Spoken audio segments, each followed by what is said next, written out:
ठीक है, एक सिंगल ओकर बाद में युगल गावे। तो आओ हमार माझे में क्यों अब्बास कर जोरदार ताली से स्वागत करो। हम हमरे मन के रिझा ले एठन उपस्थित हो जी हैं, तो जोरदार तालियों से क्यों अब्बास जी का हम स्वागत करें।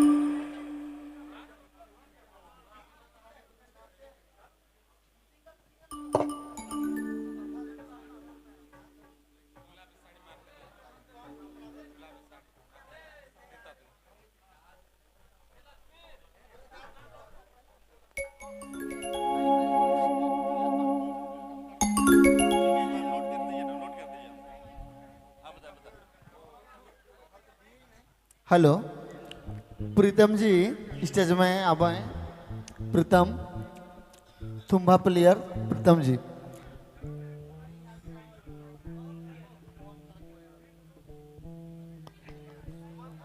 हेलो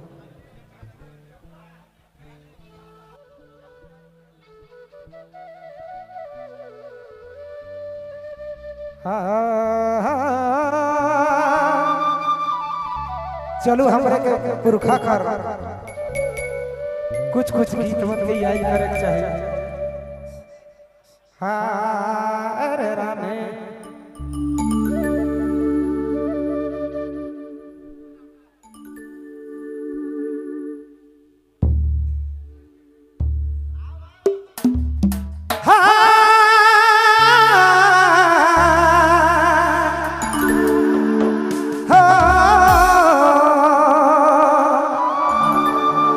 कभी भी सोच रहो ऐसा सोच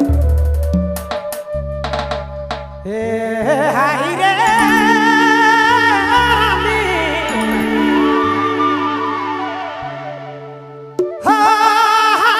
सोना छुआ लखे मखे खंदुआ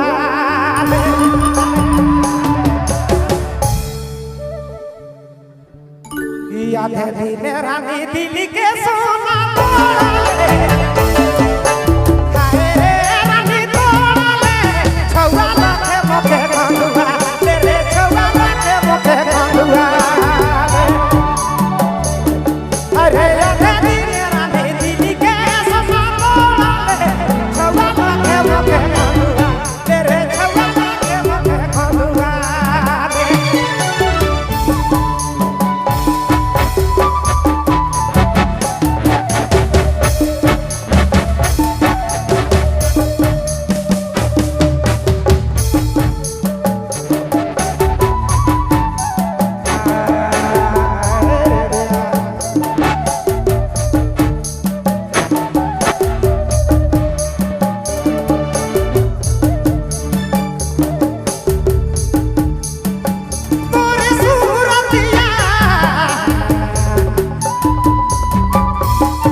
छौआ लागे मोके कंदुआ रे दिली के रानिया दे दिने सोना तोड़ाले छौआ लागे मोके रे रानी छौआ लागे मोके कंदुआ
ठीक है एक सिंगल ओकर बाद में युगल गावे तो आओ हमर माझे में क्यों अब्बास कर जोरदार ताली से स्वागत करो हम हमरे मन के रिझा गेले।